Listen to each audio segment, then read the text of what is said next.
You certainly killed him fire. I did nothing. Carrying me around, so I know he's got that. You never did know that kind of that box snooze. That's my psychedelic. They put us 30 years on that. I was the one that received it for you. Is that right? Yeah. Well, Al, thank you, Al. Thank you. Anyway, Oh, I don't know. Thanks for it. I mean, instructions are on the back. I'm very serious about it. I thought that I was love to, yeah. Well, what did you do for her? Interstitial, a box of marijuana, snuff box for it. Give him 30 years for it. Yeah. I said, that's entirely wrong. We'll But let anyway, I hope to be able to do something. You were acting in his behalf. Oh, yeah. Al, don't give up, because I've done 44 months on, I'm still out on 10 years road. So listen, don't give up. The case is still alive, you know. We'll just stay out of jail. That'll be something. I need you now more than ever. Hey, what is Right when I learned the parole board. Listen, when did you two guys meet? Oh, 20, 30 years ago. That was nonsense. 20 years ago, wasn't it? What? That was about 1960, 61. When he went to Harvard. Back at Harvard, 1961, maybe. When he came to visit Harvard, when I met the first time, he too. Yeah, that's the first time I met him. 60. They gave 18 me... years ago, it said, depends on whether you count high or count low, doesn't it? I gave him a tablet of 500, a bottle of 500 tablets. I remember that. Take it all at once. Just growing hotter and hotter and hotter. Al, didn't you say that you introduced Tim to CO2? Yeah, so that's right. I think I did. That's right. He dragged us all around Boston with these tanks, and we had people loading in the tanks, and he had us all strapped with the... Well, it's still the best stuff. Oh, it's fantastic, yeah. You can take. Never go to a... Hardly wait to get it again. Busy businessman's LSD days. Well, I'd like to say, just in general, that I'm taking more LSD now than I ever have before, at least once a week, and I find that it's working better than ever. It's a tonic, isn't it? Yeah. You look very well. The new experimental forms are even better, so... Yeah? I just wanted to get some attention. That's the commercial. Well, Now we can go back to the primetime program. I must just fly around that, because otherwise, if I don't do this, I'll be killed.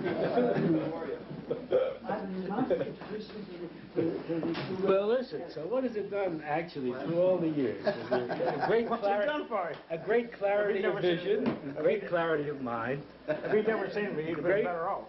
Great perception. Oh, Al, I don't say that. I owe everything to you. I think you would have. I think you would have. Galactic Center has sent you down just at the right moment to...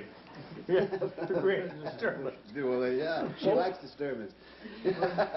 Well, gentlemen, what do you think's going to happen to it all, really? Do you think we're going to get it back in some form that we might be able to use it effectively or under proper control or what have you? You're talking about bureaucracy and government? My wife and I use more LSD now than I ever did in the past, and sensible people are still doing it. Yeah. And what happens in Sacramento, or in Washington, or in Beijing, or in Saigon, it's never affected us and never will. Well, you certainly worn them out. There's no use in them bothering you anymore. What? Oh, There's no use in them bothering you anymore. I don't mind being bothered. No, you seem to be indestructible. Well, when you started with it all, Al, I mean, Al did, but you started with it all. I mean, you know, you had some kind of a purpose or vision in mind then, didn't you? I still got it. Yeah, well, and I'm in my mind. And you're responsible for carrying it, you know, you're the Johnny Appleseed here, LSD, you know, planting it everywhere you got a chance. You know? Well, I sure did, but I don't think it was a credit thing. It was credit. I think something should have been done, and I tried to do it. And I'm still trying to do it. Yeah. Okay. And why? Why, Al? Why are you trying to do it? I don't know. What are you doing it for? Well, I don't know. Just, I think it's the thing to do. What else could an old guy my age do that's worth anything? You're looking for some sort of motives, No. What I'm looking like for... Freudian motives? No, political motives? No, I was just wondering... Economic motives? Or what? No, I was wondering because I thought that Al had some really personal interest that had reflected something in his own experience. Sure, it cost me a couple $100,000. I don't know. I don't know if that's a good motive or not. Not to mention his Not to mention my friends, what it cost them. They all contributed freely or willingly or unwillingly they contributed.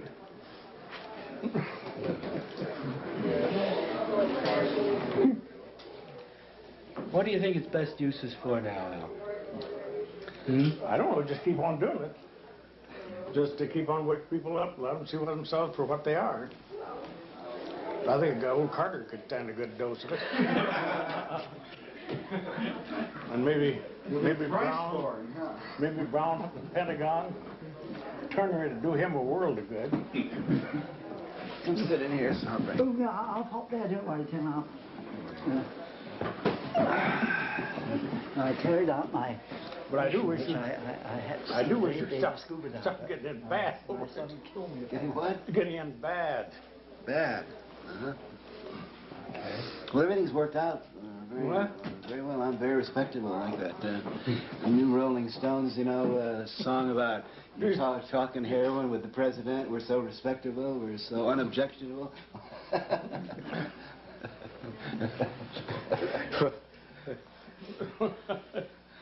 Nobody's bothering me. Are they bothering you? Don't bother, nothing bothers me. If I don't see anyone on this couch that looks being bothered. If something gets on my back, I get it all. Bill Harmon says there's a nice way to do it. Oh, I knew you. I don't know what the nice way is. Hi, Bill. You say you can be gentle about it. Yeah. It's your quote, guys. I'll leave it with you. Well, I'm very gentle.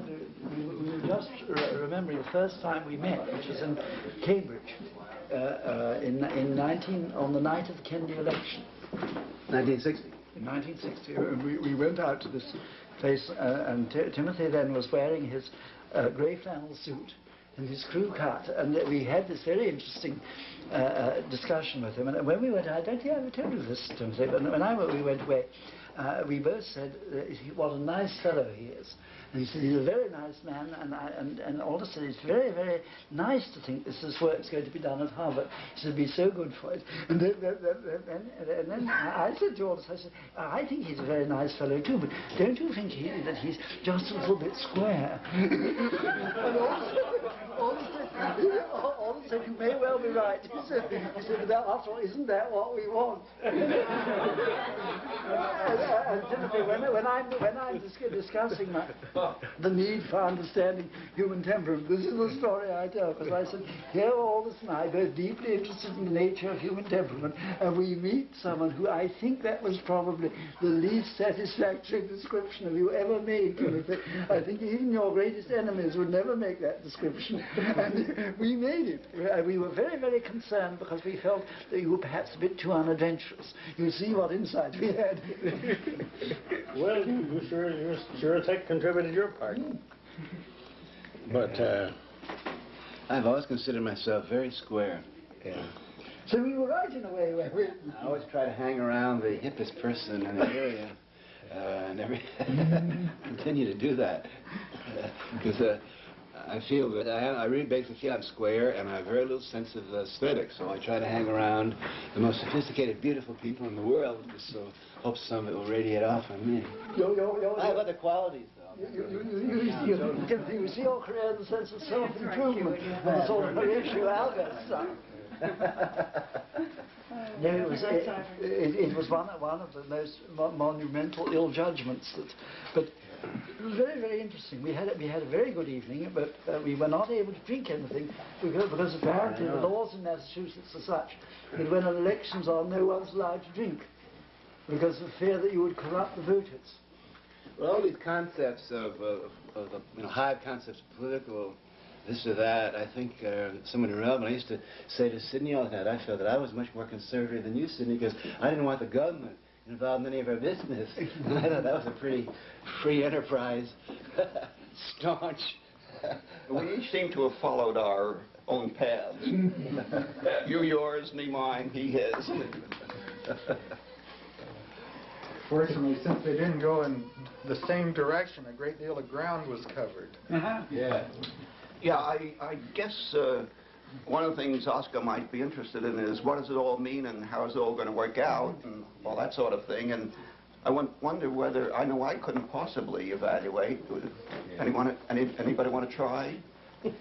Nice. I was really interested in your opinion. Well, I think, as you heard, it stirred people up. It cracked their frame of reference by the thousands, millions perhaps. And anything that does that is pretty good, I think. Anything that shakes people up a little, not too much. Some people maybe it shook up a little too much.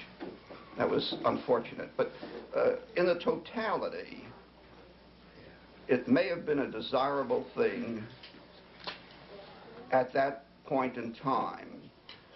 The next question would be, well, what's going to happen? And there, I think we will see, not soon, but in X number of years, a recrudescence of similar usage here, there, and everywhere. It's happened throughout history, hasn't it? Yes. So don't you think that the other very important thing is the actual time this has happened? To begin with, as you point out, it's very good for people to be shaken up a certain amount. So far, on the whole, our ways of shaking ourselves up have usually to have real cataclysms. I mean, for instance, the Iranians are being shaken up at the moment. It would appear that many of them might prefer not to be in this kind of way.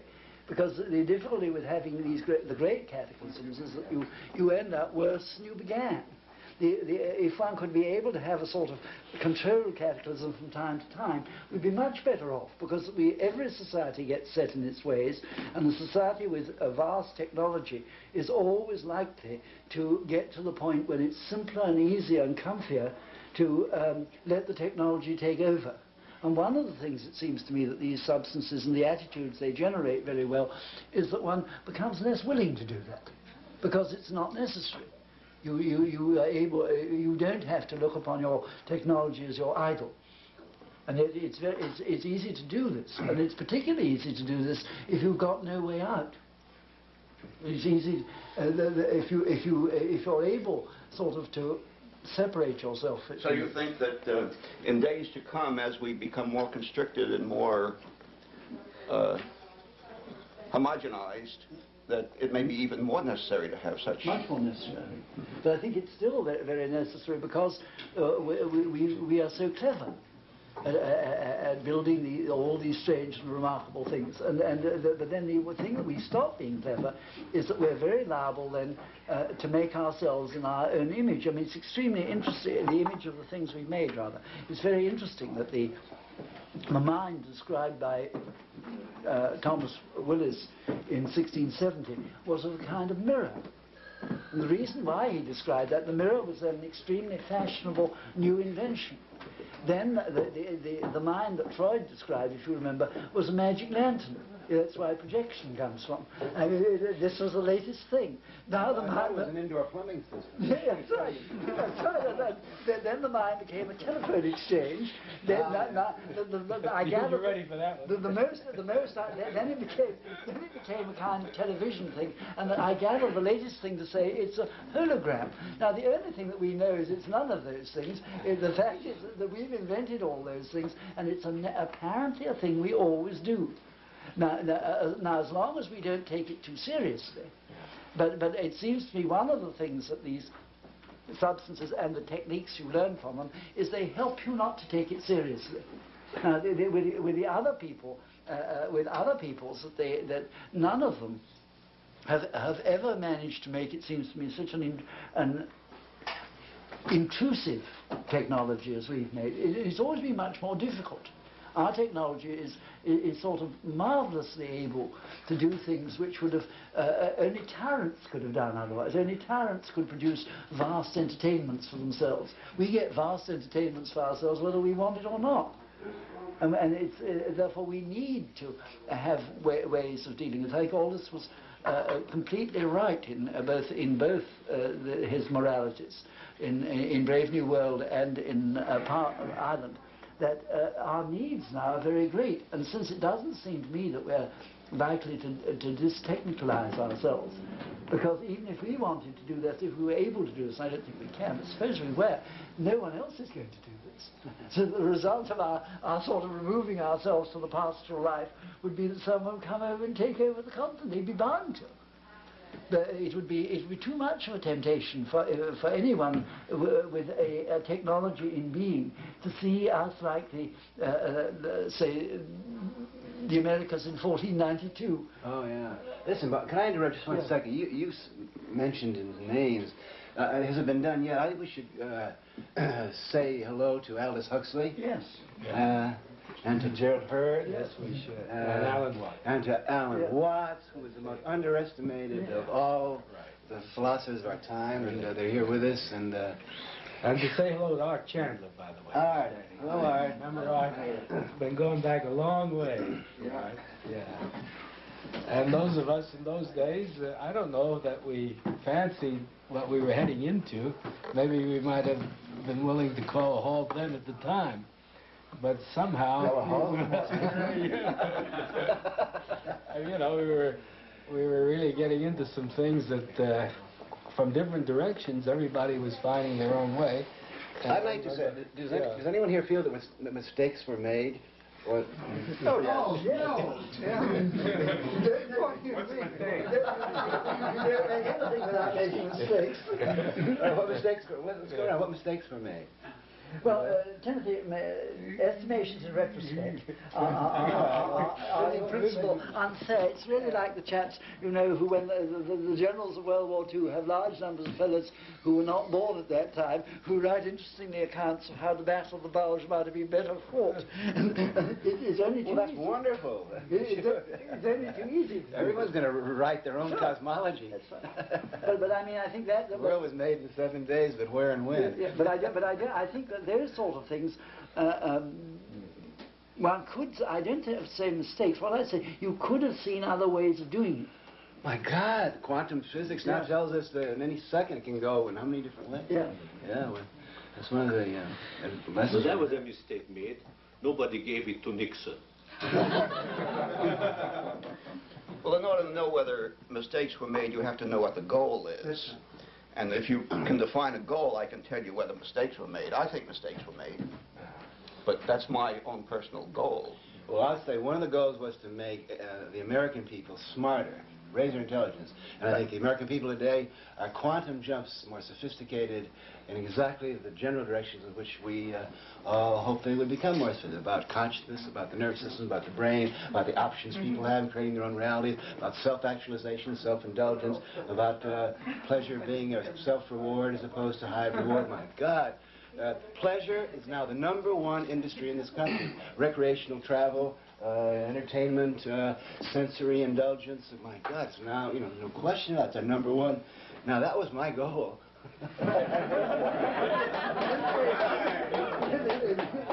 In this case, you certainly made an advance. However, let me put the slightly contrary point of view. This is that we have the awkward thing that we now have chaps like Ayatollah Khomeini appearing on the scene, with who have the potential of rather different goals. And certainly from where I've been, which you know very well, in the South, these other different goals are always potential. All right, Pakistan is now going back where they're going to cut off hands for the first robbery and foot for the second. Iran is now going back to... you know the interesting point about Timothy, don't you? Afghanistan is now... Pakistan is going to do this, but they haven't been able to get the doctors to do it. Which is, I think, is extremely interesting. One thing I've learned from the criminal justice situation, there'll always be someone to lop the hands off. They've got to lop them off now in a civilized way, and they haven't been able to do that. What was your point, Jim? Yeah. About the Ayatollah. You still haven't been able to levitate that yet. Tim said that he was quite successful in achieving his goals. Yeah. Well, I think he's a little presumptuous. Yeah. Who's my goals? I'm not talking about my goals. That's right, I I'm forgot. totally Withdraw the presumptuous. Everything they say that's dangerous. He's optimistic, not presumptuous, and he ought to be optimistic. I mean, it's his natural bent.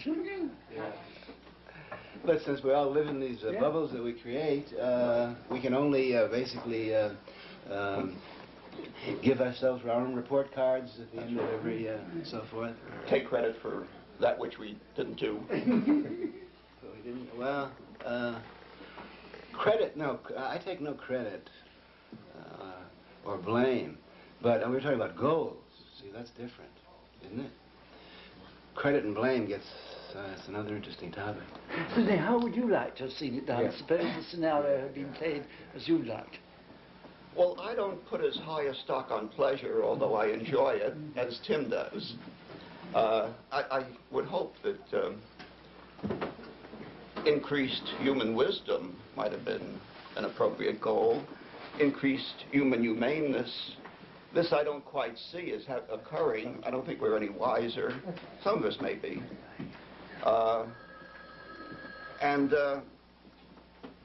Maybe if only a few of us are wiser, that's enough. That's sufficient unto the end. At this point, I would like to apologize to you, Sidney. You were right in most of our debates when you were insisting upon... I want a copy of that. Yeah.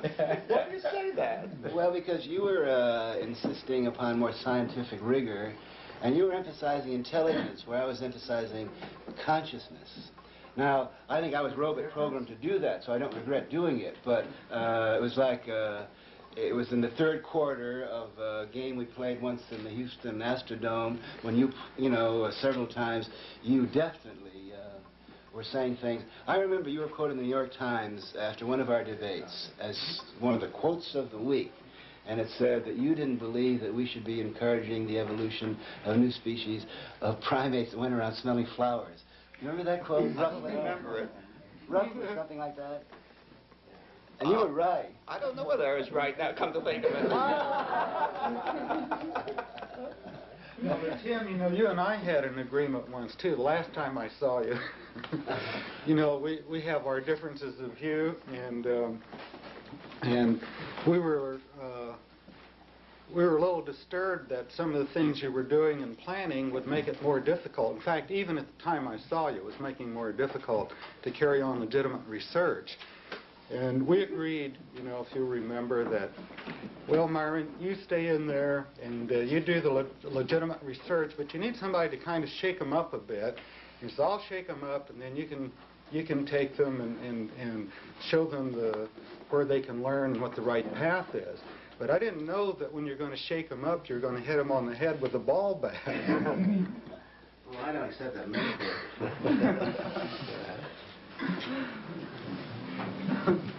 I have had this experience 4 times in the last 15 years, 20 years.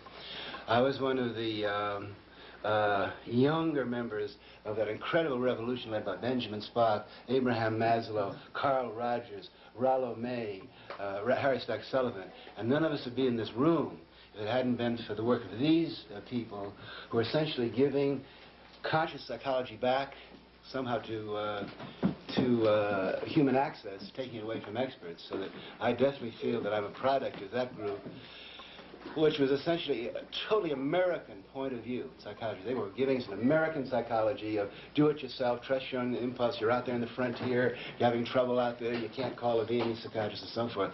Then, in the 60s, we had the same situation. I went farther out in those days than Carl Rogers did. When we were at Harvard in that 50s revolution and so forth, we were giving away the answers to intelligence tests. We were giving away the answers to personality tests. We were doing everything in our power because we felt that the psychiatry at the time was making people more helpless instead of giving them. So we were in a lot of trouble at Harvard, you know, reversing roles. There was Charlie Slack, who was paying.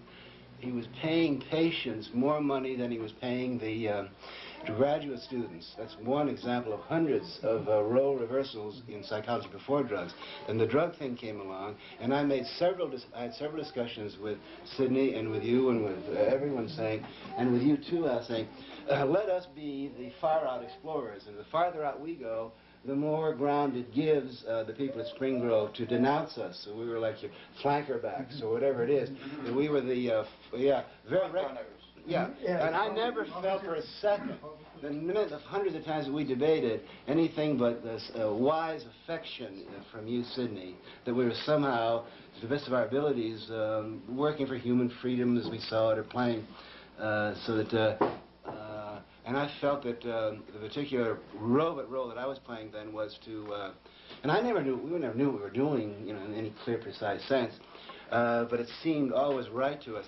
Then I had the third experience. I was in Folsom Prison when the notion, I began to understand that space colonization was the same issue, that the notion of going into space had been taken over by NASA, by the Pentagon, by the Soviets, and again, it was I wrote Professor O'Neill at Princeton a letter saying, well, my friend, this is the third time I've been through this, and I'm telling you that I'm going to popularize space migration in the next 2 or 3 years, because it's got to be, you know, people in general have got a new generation, young people in college, young physicist students and young sociology students have got to realize that some of the big issues ahead are the control of space got to be taken away from the, you know, the good guy, bad guys who are always the Pentagon and so forth.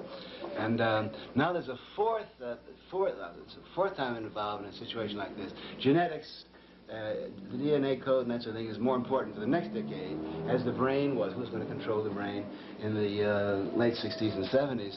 Now, I always see my role as the same. I wrote the same letter to Edward Wilson. The very same message that, you know, same discussion that I had, and once in a parking lot with you in Palo Alto. And I wrote Professor Wilson of Harvard. You know, he wrote sociobiology, his new book on human nature, very interesting stuff. I said, look, this is the fourth time. I'm going to do everything in my power to popularize the DNA code, Gaia, wisdom, egg intelligence, genetics, genetic caste, structural caste, and so forth. And I'm going to take it too far. It's going to be radical sociobiology. But I'm not interested in persuading the full professors, the full scientists. I'm going to be talking to the undergraduates and to the high school students, and I'm going to be outrageous, and I'm going to suggest the possibilities of genetic research, so that in 5 or 10 years, when they will have had their PhDs and their MDs and so forth, they'll, you know, because it always happens, it's called neoteny, you always have to send the message to the sexually active pre-adults, and then they will figure out what's right and what's good from all that, and then they'll go ahead and perform it for the function of society that I have the next generation. So that I see it all as an incredible loving hookup of people playing different roles, and I've never complained or never explained that I know of about being mistreated, and I don't think so. And I just wish, I hope that we all understand that we've all been playing parts that have been assigned to us, and there's no good guy, bad guy, or more credit or blame or whatever. You were, what Gerald Hurd would have said, you were on the cutting edge of things, and that's probably where you belong. Okay, by the way, Tim, I don't think I ever congratulated you on writing one of the best escape books. I don't know if everyone here has read Timothy's his escape book. It's one of the very good escape books.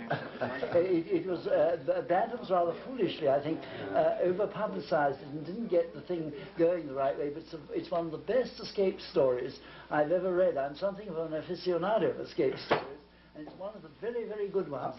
Not as good as Papillon. No, but it's true. Oh, yes, yes, yes.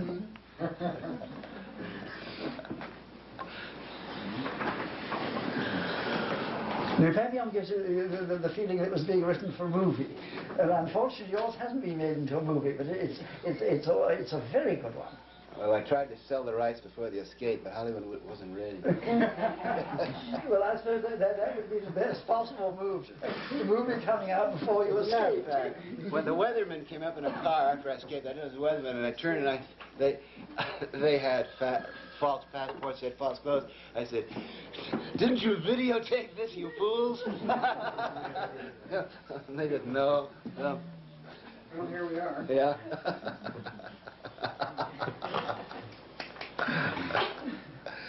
It's a great tribute to Oscar. Well, how would you like to have seen it go? And I want to know how Al would have liked to have seen it go, because I think that what we're in here, one has a sort of a temperamental network or grid system in which people were seeing the same thing through somewhat different lenses. Well, I think we need people like Tim and Al. They're absolutely necessary to get out, way out, too far out, in fact, in order to move things around. And we need people like you to be reflective about it and to study it. And little by little, a slight movement is made in the totality. So, you know, I can't think of how it could have worked out otherwise. I must confess that when I studied LSD, and then I heard that it was getting out on the streets, I said, this will never sell. It's too intense. People will be too shook up. But it didn't work that way at all. I'm not quite sure I know why, but apparently people were able to sustain it, this intense response. So my record as a prophet is about one down. Well, And aren't you right, though, if you take a longer range view, because from what I know, maybe I'm not well enough informed, but it's not a popular street drug anymore the way it once was. I think a fair number of people are still taking LSD, don't you think? Yeah, but the stuff on the street, you can't call that LSD. That's not LSD. Oh, wait a minute.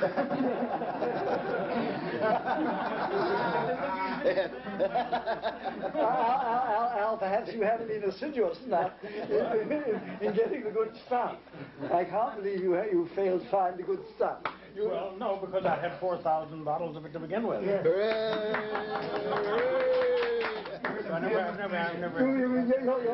in the position of a man with an excellent cellar who isn't going around looking at the new. Because I never sold You're not no, I mean, you're not looking at the recent vintages to see how they're coming along. Well, do you think the hippie movement would have come about without LSD or had its impact? I think that'd been a totally different impact, isn't it? What? It'd been a totally different impact. I don't think, I mean, much less. I think it was a necessary condition for it, really. What about heroin? Do you think we would have had a heroin epidemic without LSD? I don't think it has any bearing on it, Dr. Corey. May have had some bearing. I think it had some bearing, but... Well, it's like saying when you have Well, a I don't see why it would, CV because- thing, when you're giving people the concept of self-actualization, they can do things that formerly only experts can do. Naturally, they're going to be... Well, there's other drugs. You have a guy Princeton making an atom bomb. Tim, there's other drugs. There's at least 15 others that act entirely differently. That would still come out that no one's ever said anything about, that we've isolated in the last 10, 12 years, that are far more remarkable than LSD. They really tell you which way you're going. All the harmaline compounds and ayahuasca and all that stuff. We've got all that. I think another person we ought to mention as not being here, but here is John Lilly. Yeah. Well, he will be here. Oh, he will be. Good. Yes, he'll be here shortly. John What will a be here. courageous And Laura Huxley person, will be huh? here, too. She'll be here shortly. So everybody took their chances, I'll tell you that. In some ways, I think that John, you know, we all work within the ranges and so forth. John has gone so far and taken such risks that I just think he's He'll a be hero. there when you get there. Yeah. Boy. Yeah. You know, Tim, I think everybody took risks in their own way, you know. Oh, I and know. not just flying around in the stratosphere one, or, you know, or spending their time in tanks in the other. But there were people who were really working in areas that were very frightening and sometimes very awesome to them, and trying to integrate that and still move along and do what they had to do. And I think people like Art Chandler and so on, and Bill McLaughlin, and Ron Siegel, and others I look around the room, have had, you know, to walk out on a very, very long, narrow plank, too, and look around. And in their way, I think brought back some very good things, you know.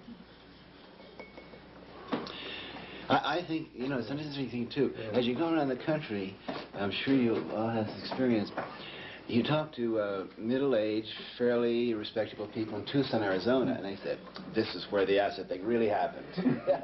Tucson. In San Francisco, this is where it really happened. The Lower East Side, you know, they say that's where it really happened. And no one has ever really told us what was going on in Los Angeles during those years. I think much more was done down here. There was a much wider range. There were more doctors involved. There were more scientists involved. We had Gerald and Aldous. Yes, right, yeah. And Ivan, of course. Then, of course, it was part of the coolness of the Los Angeles cell, whatever you want to call it, that they kept a, you kept a... Well, you might not call it a cell. Let's call it a cluster. Our undercover agents in Los Angeles were very cool about, and yet they did more in a very laid-back way. And it's never been as public as some of the other, you know, the buses running around the country paying. Yeah, and then Zinberg says that the visionary experience and all the things he was doing at Harvard and the others, his residents and the rest that he was giving LSD to, they never had a visionary or an ecstatic or a mystic experience, but the whole thing was a California invention. He said, and he said, and the only time it ever happened was when you crossed the Colorado River. You know, I'm reading John Mark's book on the Manchurian search for the Manchurian Candidate, in which he says that the CIA turned us all on. You know, well, that was Tim's idea too. I'd like to get your opinion of what started it. Was it Aldous Huxley's Doors of Perception? Was it Tim Leary? What made the mass use of psychedelics come on, would you say? Well, notice we have to mention the name of Ken Kesey, and of course Allen Ginsberg was an indefatigable Zionist politician for drugs, and But at the very beginning, what would you say? What turned you on, Tim? I don't remember. And Gordon Watson. Don't ever underestimate the effect of that wonderful, respectable, far-out mind. Yes. In Life magazine, there is a banker, Morgan Guarantee Trust banker, lying on the mud hut of a Mexican, you know, saying wonderful, wonderful. Oh, boy. Talk about Joe Namath commercials. Sid, we ran close to 1,000 people through, and each of these people were people that had considerable influence in their own right, and they were bringing the message out. Who turned on Cary Grant? So someone in this room did. But I mean, Cary Grant. Hartman did, and then I saw him a few times. Yeah. But each of us had, and so this thing was just moving geometrically from people who had large audiences themselves. And the rate of the way inquiries were coming in was geometric after a while. And obviously, if that continued, these people who then couldn't get it from us anymore would be seeking to get it elsewhere. Yeah. And it was that kind of a proportion that was taking place. That was, and keeping in mind, of course, that was just a relatively small ripple in a larger pond, but it was carrying a lot of impetus with it. And that might have been one of those things, and then those enclaves joining other enclaves and so on. But I think you're referring to the big explosion. The big explosion was when it came out on the cover story on all the popular magazines, Life, Saturday Evening Post, the whole business that were back. They were all. Well, Aldous' book, Doors of Perception, Heaven and Hell, were extremely important among intellectuals. Yes. And Frank Barron was another person who was very active in the psychology. Of course, it was Albert Hoffman who did it all anyway. I know, right? Yes. Yeah. Your question, I think, really is directed at where did the young people get it? Because that's where the movement started that really spread it across the country. What do you think about Robert DeRock? That had a lot of effect where I was. In fact, I was very surprised when I saw he second handled the Mendocino County chapter. But didn't that Drugs in the Mind have a lot of effect on campuses and stuff like that? It did. But it was more than just a book or two. There was something in the wind, and I really wonder. The first major burst of publicity, is that what you're trying to focus on? Is that the... Well, there were steps all the way. Yeah. Huxley was one of the first. After we were fired from Harvard, that fall, every major magazine came out with a there was a cover story in the Saturday Evening Post. And that spread it. There were three different stories in Playboy. So that was it was the firing from Harvard plus the fact that Henry Luce was somewhere always behind the scenes doing certain things. Plus, so many people have been involved in Los Angeles and so forth. But that was the first big part. Tim was more responsible than anybody for Tim, that. wasn't it the calculated goal of if to cause that kind of spreading? Yeah. I remember coming to Cambridge one time when a little article in Time came out. Yeah. Remember? Yeah. And I walked in there and he said, "What do you think about the Time article?" It was really devastatingly bad for LSD. I thought it was terrible, I said. Yeah. Tim said, "We thought it was great." You let the kids know that there's something here. They'll know it, you know. It doesn't make a difference whether it's bad, good, or indifferent. Well, I want to point out, though, that the picture, we all know that people now study pictures more than they do long columns. The particular picture, this article in Time magazine attacking our research, had a scientific instrument called the experiential typewriter with all these dials, actually filled with socks, but that's all right. It had an incredibly beautiful young woman sitting, taking the test, and it had standing behind her Alan Watts, a beautiful female Hindu guru named Gayatri Devi, and myself. Now, the signal content of a picture like that was much more important than the little words that were being written by some clerk at Time magazine in the medical department. How about McLuhan? Now, I'm trying to think, though, that what else could happen in a person's life that short from a religious conversion that can fire them up with the sort of zeal that we saw in the few people that we began to use it with. In other words, perhaps not everybody went out. Psychosis. Yeah, but it was a contagion. It was certainly a contagion. Contagious psychosis. It was a contagion. It was a chance. It was a chance for everyone to go to the carnival all at once, you know. Okay. And they all came out of that place and they were ready to really spread the word. I'll tell you. That's true. Talk about they had the sacrament, and that's how they behaved in those days. Now, that's a pretty irresistible force in terms of public diffusion of information. And that was the kind of zeal that we experienced. There's people in this room right now, if we decided to do anything in the next 6 months, that was really right. You know, it was right. It had to be, you know, we could do it. I'm not so sure. You know, it's amazing how many times the same mistakes are repeated. When I first came to Los Angeles, I was working with Murray Jarvik, who's over here, and Hi, Murray. we were setting up some LSD studies to do it, and with marijuana, a few other drugs. And Allen Ginsberg came by the lab to visit me one day. Showed Allen around, and as he was leaving the lab, one of the administrators in the building, so over UCLA, saw him and allegedly saw someone smoking a joint in his entourage. On the basis of that, there was a big flap. And it was like another Harvard psilocybin fiasco on a much smaller scale. There was absolutely no truth to any of the charges or anything, but you know, it was an uncomfortable situation, anyone wanting to do research with these drugs, even though there was authorization, there was all the DEA forms, there was all the necessary precautions that were taken according to law. There's a lot of resistance to doing those things. And I've encountered that again and again in every university I've gone to trying to set up these studies.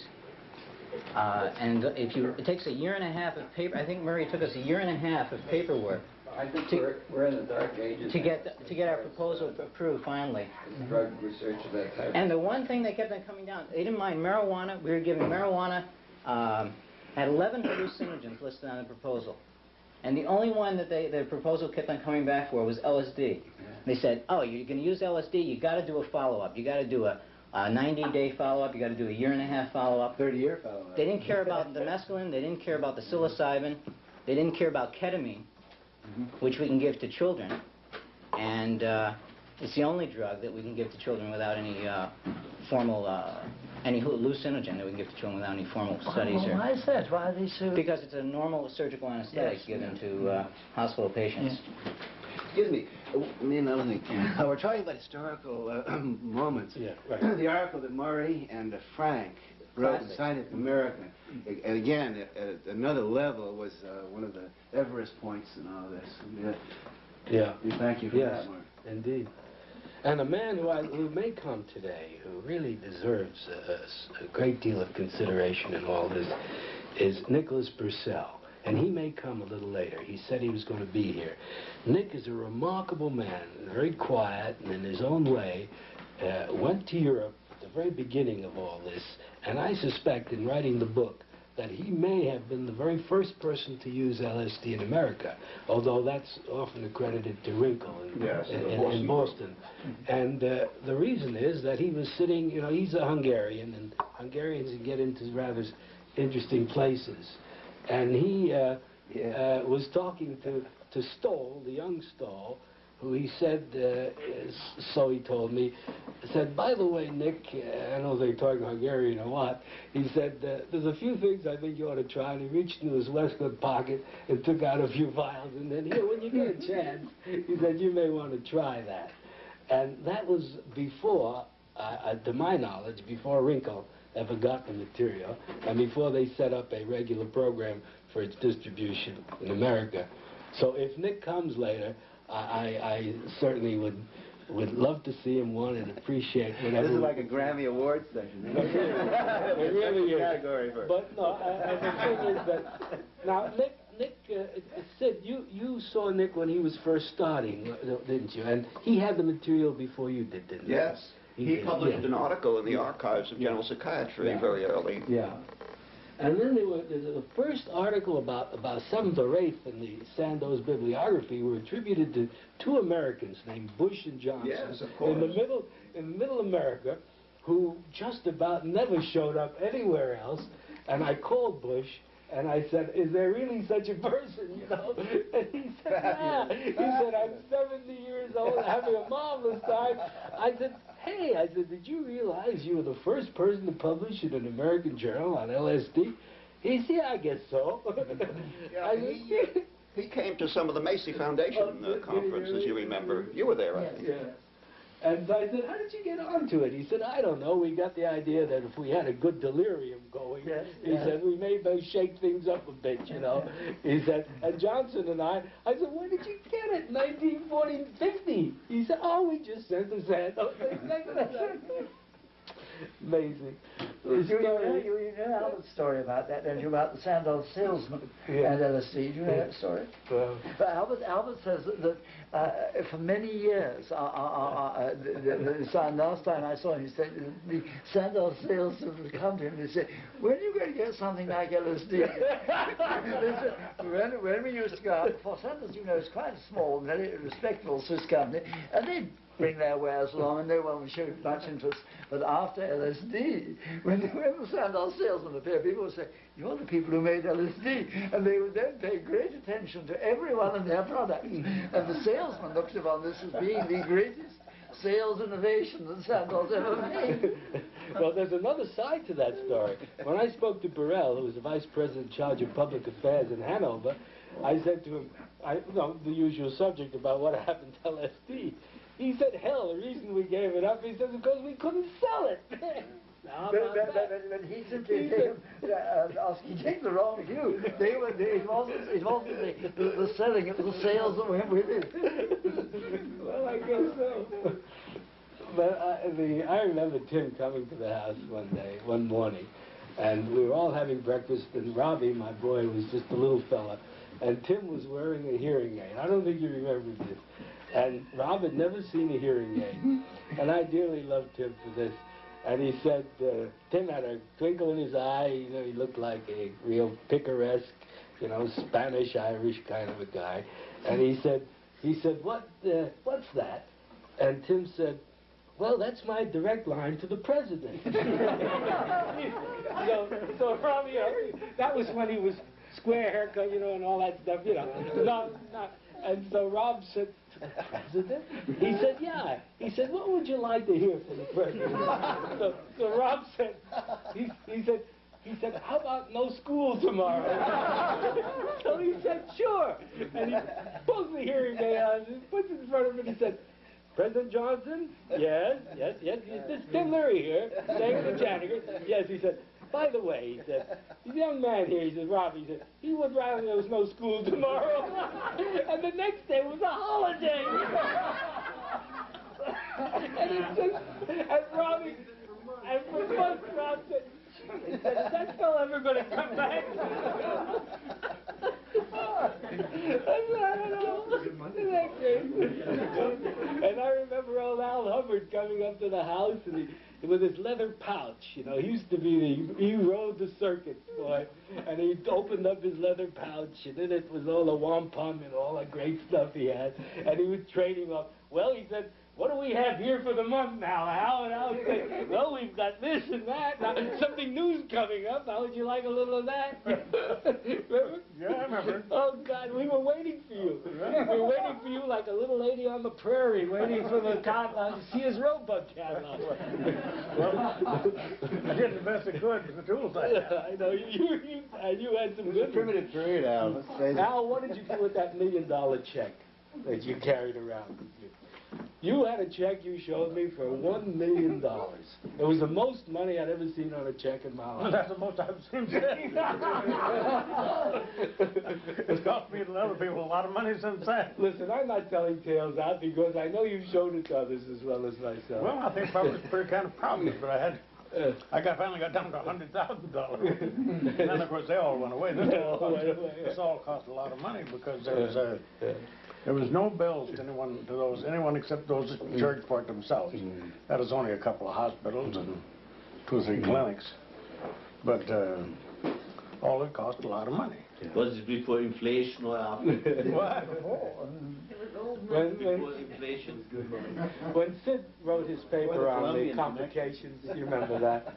And you sent us a questionnaire about, you know, that was the beginning of trying to assess what, you know, what kind of care we should take. And I got the paper and I was thinking, what on earth went wrong? And we had a great number of people. But there was one, which I didn't put on that form, Sid, and I have to tell you, one of our people got loose. And I don't know, I have to tell you this now.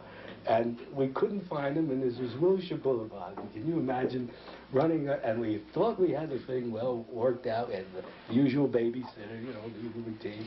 And he was gone down Wilshire Boulevard. And we were looking all over, and I thought, my God, if this fellow doesn't come to light, we're in bad, bad shape.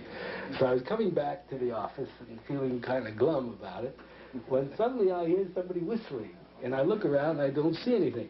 I look around, nobody, whistling. And there was a patient sitting up in a tree. I said, what are you doing up there? He said, it's wonderful up there. I said, well, now, don't do anything rash. I said, we'll come again. Oh, no. He said, I'll fly right down and see you. I said, no, you won't. And we had to climb the tree and inch over inch bring him down off the tree. And thank God for that, I'll tell you. You should have joined him in the tree. You should have joined. Well, you've been in the tree ever since. Leary? We've been through that one before. Yeah, we'll climb out of your tree. Something ought to be said about the check that Al was waving around, because it's taken a long time, but it was just a few days ago that the last steps were taken to see that all the money was repaid. But it was a long battle, but all the money went back to its source. Is that right? That's right. Which money was that, Myron? Well, don't you remember this? Oh, you had several of them.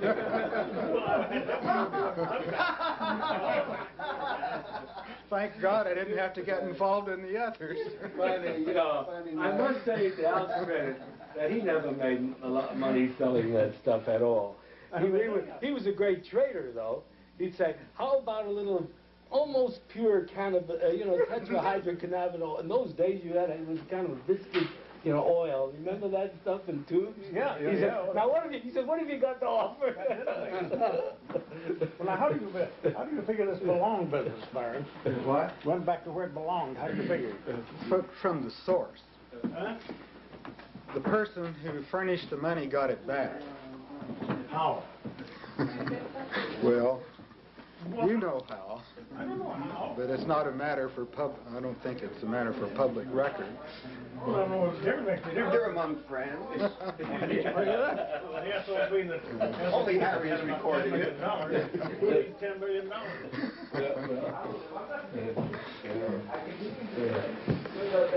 One other change in life in connection with LSD, or at least LSD contributed mightily, I think, was the whole upsurge in the study of the chemistry of the brain. Yeah. I think that had a lot to do with it, and although it may have happened, I think LSD accelerated it. Yeah, it's interesting that was, in writing the book, that's part of it, that I think the clinicians somehow, if not disdain that, at least somehow that doesn't seem to be an area of terrible concern to them, and namely in terms of of what I think is this equally important impact of LSD, which was on accelerating the entire notion of the neurochemistry of the brain and how the brain processes emotion. And so we're trying to include that, and of course it's going to take a whole other group of people to look at that more critically. But I think, as you say, that chapter is most importantly well worth written entirely. I think it was LSD with serotonin, which in turn gave rise perhaps to the early hypotheses of, of the brain amines in relation to affective disorders. That was a direct chain to a large extent. Yeah. I think LSD probably had the most effect on the larger population that has never even taken it, to the marginal participation in the countercultural movement, which I attribute largely to LSD. I'm not attributing it necessarily, but it was, I think, a necessary condition. Bill, when we were running our subjects, about the third or fourth subject was an artist.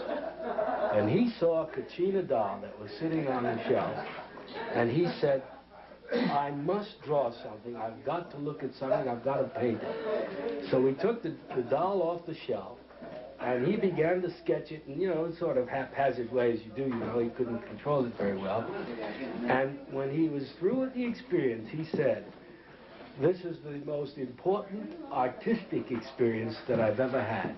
He said, do you mind if I tell other artists about it? Well, we weren't quite prepared for this. I had no idea that the artist, was going to be any more affected than anyone else. And he then began to bring in his friends, and before long, it was almost as if the entire project would be inundated with artists. That's how completely eager and absolutely interested they were in taking it. And we had to really limit the number of artists. So at least from their point of view, and then we have a very elaborate record of what the artists had said and the follow-up, as you know, because you used some of that data. And the artists seemed to derive an enormous amount of interest and of help from the experience with LSD, among all the others. The worst reactors we had were the psychiatrists, and the second were the ministers. I mean, they were not. I mean, there was nothing gravely serious, but they didn't have good reactions very often. The psychiatrists and ministers, and the 2 or 3 rabbis and several. We had, I think, 2 Catholic priests. In general, artists have more fun than ministers, don't they? Well, they may have more fun, but then we're going back to your original thesis. They do more good then. They move the human race farther ahead. Artists do, I think. Well, psychedelic art is still something that has to be evaluated. It's an unproven thing in a way. But we do know that we have 100 pairs of the artists painting the doll prior and painting it afterwards at a time when they had no preconceived notion. Well, some, of course, was accumulating, but not very rapidly. And so we now are processing these pairs to see what can be done or how these people handle it under the drug. And if they took it a number of times, they developed a facility so they could deal with it and they could paint fairly decently under it. You know? Yeah, that one with the leaf. Yeah, there was a leaf. An old friend of mine sent me a copy of that. Yeah, I'll have to talk to you. Yeah. Yeah, I'd like to understand that a little better. With the doll, you say you first had them paint it before they'd taken LSD, and then during. Yes. And how about, did you do any after? Yes. There was some we did after, Because I'd be interested there whether they felt that they had some enhanced ability afterward. But they, Well, what was improved wasn't their artistic ability, by no means. It was just this whole sense of opening up, you know, and having more choices and being able to see things much more, many more permutations and ideas. Would you all like to have something to eat? We've got a table full of stuff. Psilocybin, LSD.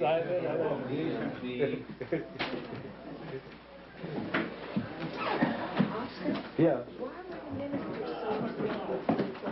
Well, we really don't know. Yes, sorry, Jeremy. I